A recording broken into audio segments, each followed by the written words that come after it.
Hi, very good morning to you. It's Jim from maverickstar Observatory. Christmas Day. Adrian, Mark, Jamie, Donald, Brian, Timothy, Texas, caregivers, and Linda, and a lot of other you guys out there. A very big thank you for the support that you give us at the observatory. You know, we designed the TriMag to run every 3 seconds. It's an unbelievable resonance, you know, when you think about it. Every 3 seconds we're taking a reading of the magnetic North Pole behaviour. Every 15 minutes on the magnetosphere equipment, you know, we're getting a reading of its intensity. This is a big thing. You know, this happened 780,000 years ago on our planet,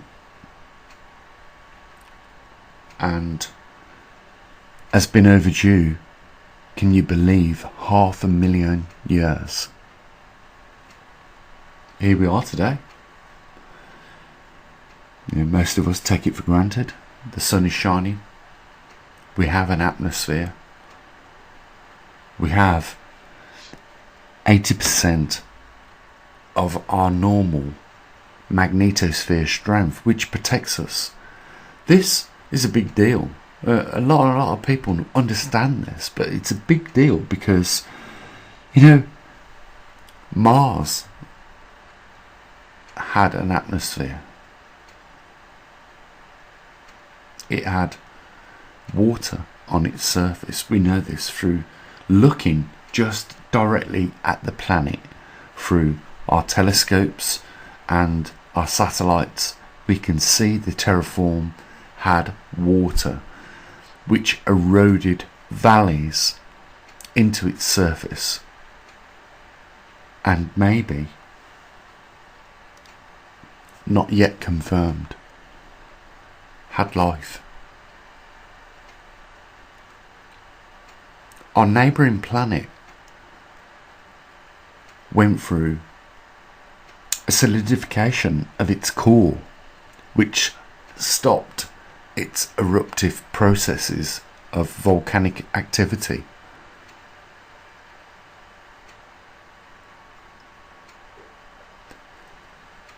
And shortly after, grinded down the magnetosphere, which protected its atmosphere. We live in a hostile environment in space. We orbit our sun at 70,000 miles a day. If you put your hand out of the car window at that speed, it would incinerate it instantly. Yet the magnetosphere protects us on our Earth from such events. This is why maverickstar Observatory is locked onto this research, because we are 780,000 years out of the last magnetic reversal, and for some reason 500,000 years, 500,000 years overdue its next reversal. On average, the Earth went through this process every 350,000 years. It is slowing down, brothers and sisters.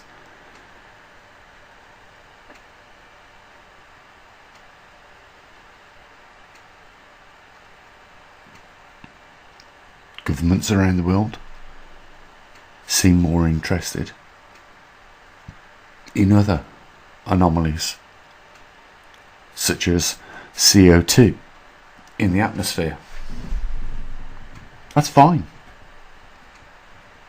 You know, we have a due diligence to clean up our act, you know, not pollute too much into the atmosphere. But the amount that we actually put in there with regards to CO2 is negligent, wouldn't change anything. And the entire concentration of CO2 in our atmosphere is negligent in any case. 4% will never affect anything in any way. It will never overweigh the situation. Think about it. Put 4% of anything in anywhere. What effect will that have? The problem is that out of the 4%, we put just less than 0.012% of the carbon in our atmosphere. That's 0.12% of CO2 in the atmosphere created by man. All the rest, that amounts to the 4%, which is a tiny amount, comes from natural processes of oceans and land.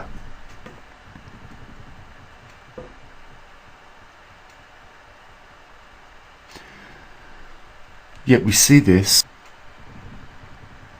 being portrayed as a criminal. It's not a criminal act to germinate deserts with lush green pastures where people can grow crops. That's what's happening right now in some parts of our world. NASA has used telescopes to focus on land in eastern countries and have confirmed that some of the Sahara deserts and other deserts out there, which are just barrenest land, are turning green over the last 30 years. Is that a bad thing?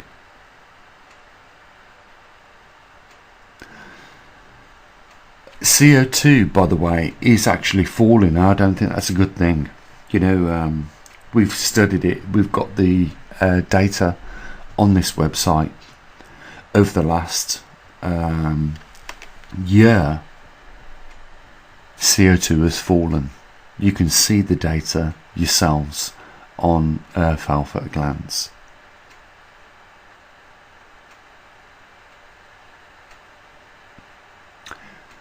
And mainstream media won't even mention that. None of the scientific organisations out there will mention that.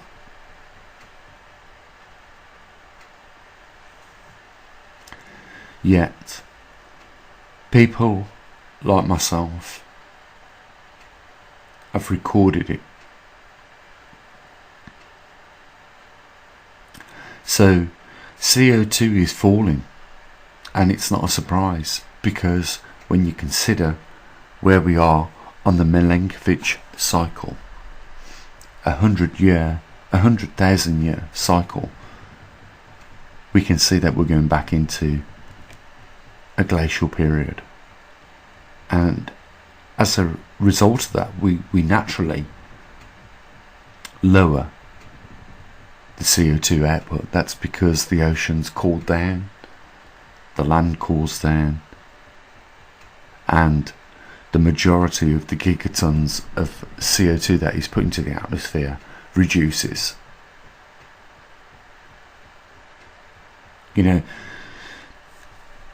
I'm not a big fan of short-term trends, but I will just say for the last decade, the last 10 years, we have seen a rebound of ice in the Antarctic, and yet the governments around the world are not reporting on it because they are earning money out of CO2 stealth taxes.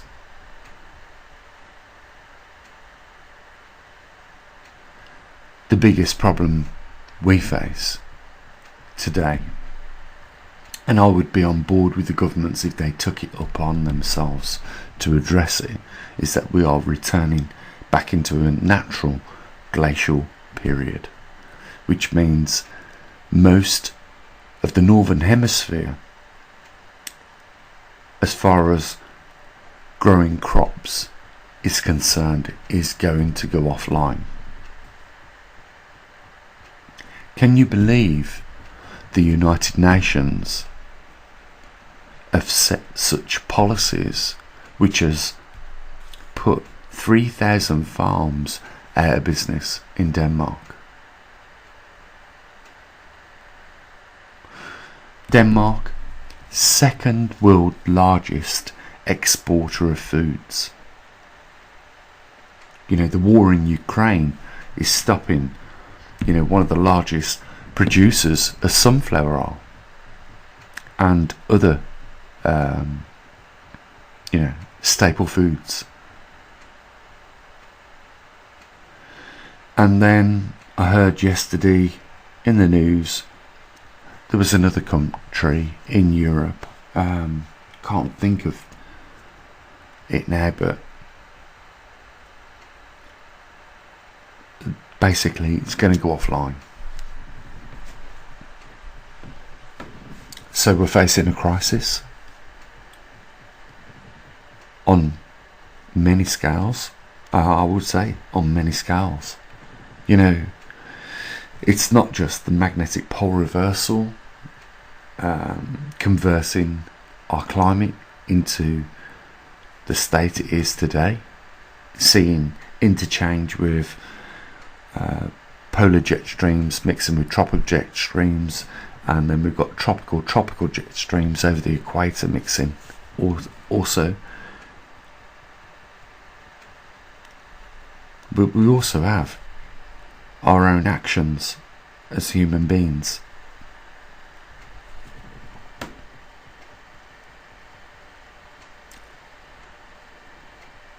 And the worst thing is we're running in the absolute, majority of us are running in the absolute opposite direction where we should be.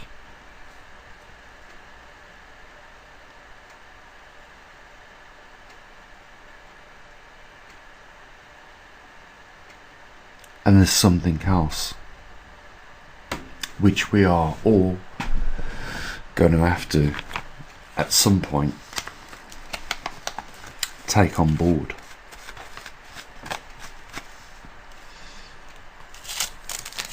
And this is that war that's going on over in Europe with Russia and Ukraine.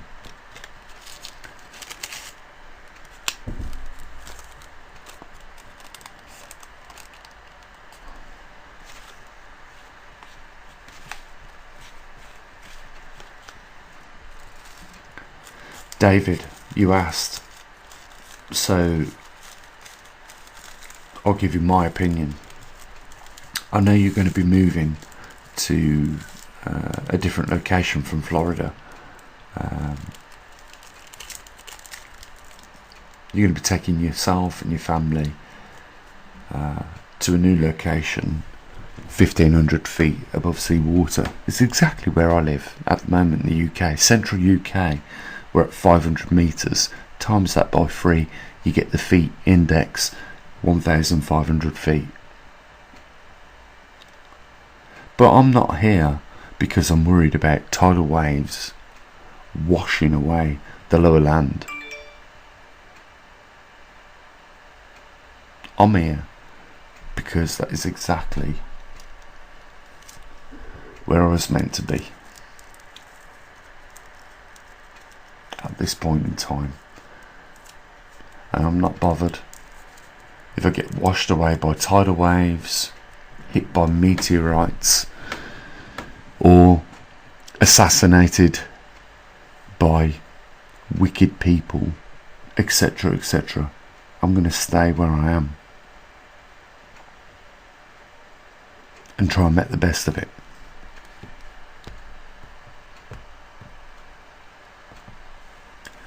because that's all we can do, most of us.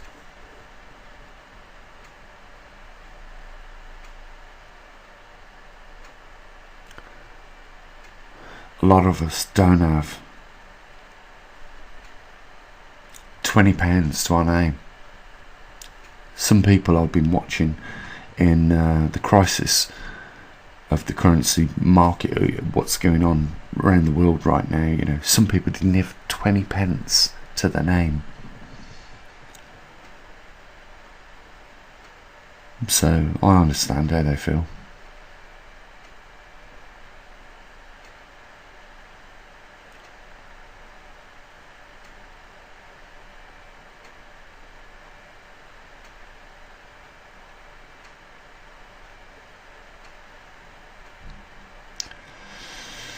We're approaching a new year, and you know, I would love to be optimistic at this point, and say everything's going to be okay.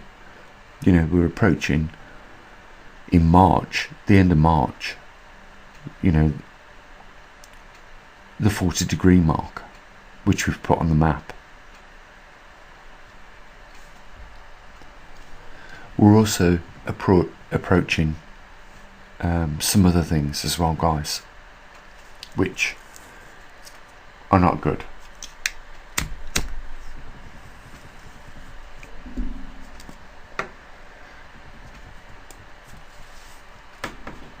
What am I talking about? I'm talking about what's going on in Vladimir Putin's mind and the Third World War that we're already engaged in.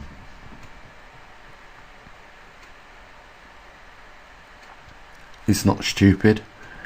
He knows what's going on. He is a criminal. Let's face it. He's a murderer and a criminal. But he knows exactly what's going on. And, you know, when the Russian Union collapsed in the 1980s, it's about to collapse again, and he knows that. But the difference is, I think, with the rhetoric of talk of nuclear war, he's prepared to use it before he goes out. I mean, what has he got to lose? He thinks he's Peter the Great. We're dealing with a lunatic who has taken and taken and taken off his people, waxed himself richer than a king, and he knows he can't sustain what is taking place right now in Ukraine, because he has 100 countries supporting the efforts to fight that battle. So one of the things that scientists have been really worried about is the threat of a nuclear war, and that is 97% possible right now. So Dave, people like me and you that are well above sea level, worrying about other issues, you know, the magnetic pole reversal, the climate change, at this point in time there are more issues that we should be concerned about and prepared for.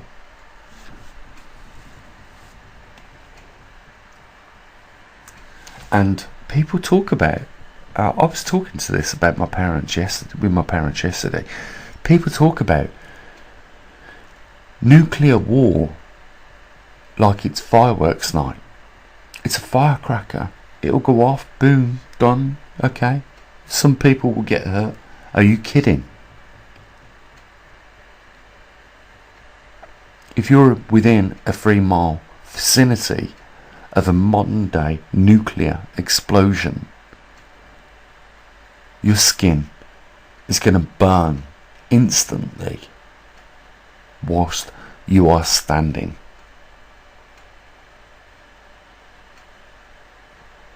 These are not toys. You know, I can't believe the attitude of people to this now. I've seen university professors talk about nuclear bombs like firecrackers. In fact, in their speeches, they've actually talked about them being firecrackers. No, a nuclear bomb goes off. A modern nuclear, thermonuclear weapon goes off. Your skin is going to burn instantly on your back.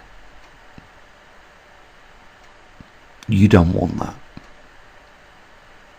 You don't want that for yourself. You don't want that for your loved ones. You don't want that for your friends. You don't want that for your community.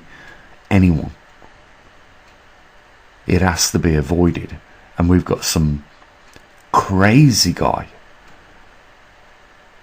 which is being provoked right now by the West, which is saying he's going to use them.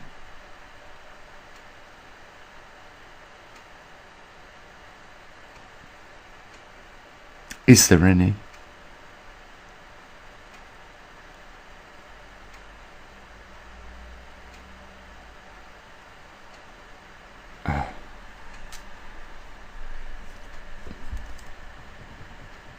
Is there any connections here of what we're seeing? Climate change, magnetic pole reversal, threat of nuclear war, all of it coming back on us. All these things.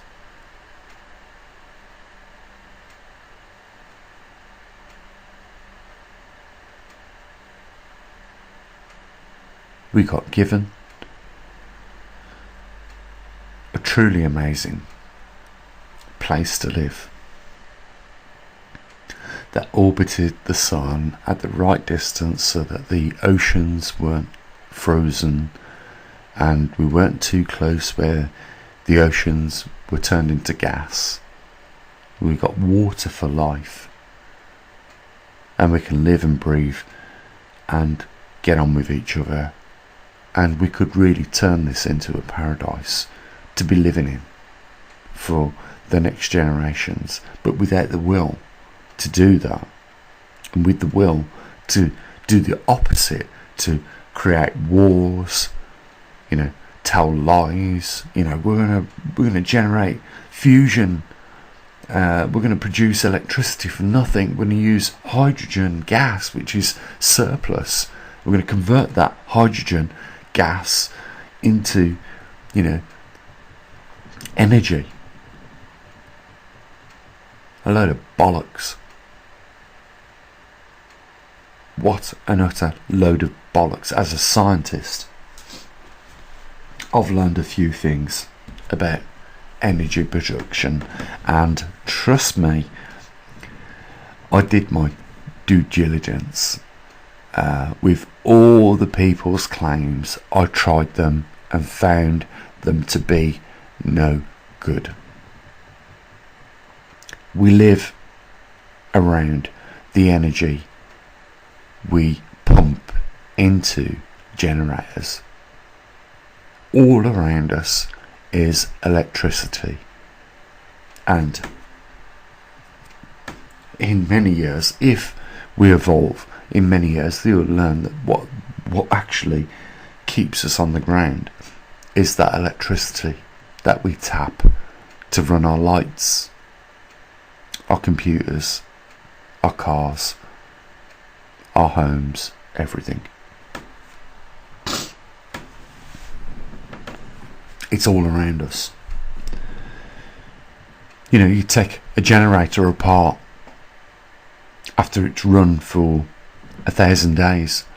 The coil windings that generate the electricity around the magnetic core is not declined in size. It's stayed the exact same. The magnets have not worn out. They are the same. So what's going on? This is just a process of pumping the electricity out the ambient area of ourselves into wires using these let me call them a different, you could use the word generators, but let's call them a magnetic pump or electrical pump. That's all they're doing. They're pumping the electricity through the system so that we can use it. They're taking it from the ambient area around them, which is ample full, and they're sending it through wires. If people are looking for alternative sources of energy, miracle sources, then they need to think along the right lines so that they can get a grip of what they're trying to deal with. All around us is all the electricity we ever needed. We walk through it. We're like fish and swimming through it.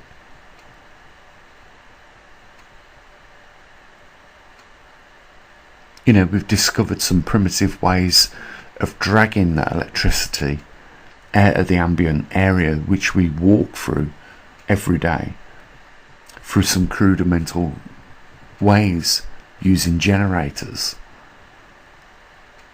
It's all the same. Wind generators, solar power,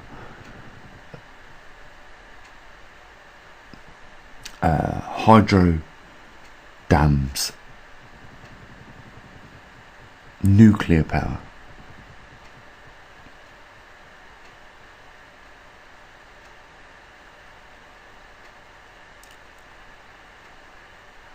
We're not teaching people the right things. We should be a lot further in technology than what we are. When I was growing up, we was told that, you won't have to work when you're older. You just enjoy life. And that's not the case, because in this day and age, we've got to have 2 jobs. You've got to work a week's work and then a part-time job, either on the evenings and also the weekend.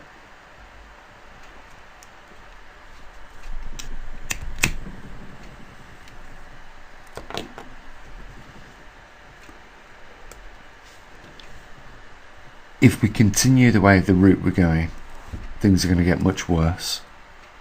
A lot more bankruptcies, a lot more people not being able to afford a living, and we are inevitably going to arrive at the same situation as what our ancestors have. We've had some revolutions in our past. We've had some empires in our past. The Greek Empire, the Roman Empire, the Egyptian Empire, the British Empire. They all come to an end. And for the same reason.